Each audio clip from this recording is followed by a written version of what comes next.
স্লিপারে নিরামিষ খাবার বিতর্ক চলছেই। আমিষ খাবারের অপশনই নেই। মাছ মাংস প্রিয় বাঙালি যাত্রীদের পাতে কেন শুধুমাত্র নিরামিষ খাবার প্রশ্ন তুলছেন যাত্রীদের একাংশ। সরব রাজ্যের শাসক দলও বিজেপির দিকে আঙুল তুলছে তৃণমূল। অন্যদিকে নিরামিষ খাবারে অসুবিধে নেই বলে মত বন্দে ভারত যাত্রীদের একাংশের।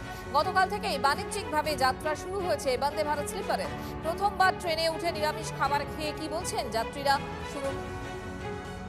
ওটা আমার মনে হয় না, ওটা একটা পার্ট অফ জার্নি। তো মিল ইজ নট ইম্পর্টেন্ট, বাট ঠিক আছে, মানে মানিয়ে নেওয়া যাবে। যদি ভেজও ভালো হয় তা ঠিক আছে, ভেজ যদি ভালো হয় তা ঠিক আছে। ডেফিনেটলি প্রবলেম আছে শুধু ভেজে। আমার ক্ষেত্রে প্রায়োরিটি নয়, আমার ক্ষেত্রে খাবারটা ঠিকঠাক হলেই হলো, কারণ এমনি রেলের খাবার খাওয়া যায় না। সেক্ষেত্রে এখান থেকে ভেজ দিক নন ভেজ দিক খাবার মতো দিলেই হলো। হ্যাঁ, পরিষেবা তো ডেফিনেটলি ভালো চাই।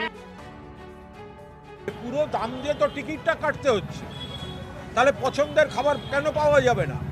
কেন শুধু নিরামিষ দেবে রেল? দিতে তো হবে আমিষও। এবার কেউ যদি মনে করেন, কেউ নিরামিষাশী হতে পারেন, আবার অনেকে আমিষ খান নির্দিষ্ট কোনো দিনে বারে, অনেকে আবার নিরামিষ খান। তো যাদের মনে হবে নিরামিষ খাবার তারা খাবেন, আর বাকিরা আমিষ খাবেন। কিন্তু এই জোর করে নিরামিষ চাপিয়ে দেয়া, এটা কিন্তু একেবারে বঙ্গ সংস্কৃতির উপর, বাঙালির খাদ্যাভ্যাসের উপর আঘাত করছে ভারতীয় জনতা পার্টি। তীব্র নিন্দা, বিরোধিতা করা হচ্ছে। অবিলম্বে আমিষ ফেরাতে হবে।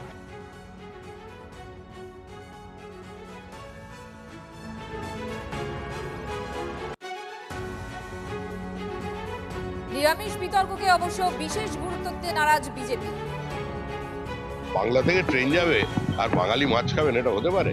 এই দাবি একদম ঠিক। তবে তার সঙ্গে সঙ্গে তৃণমূল কংগ্রেস যে সমস্ত জায়গায় ওই ডিম ভাত পরিবেশন করছেন, ওগুলো ওখানে যদি একটু ডাইজেস্টিভ এনজাইমের ব্যবস্থা করে ভালো হয়।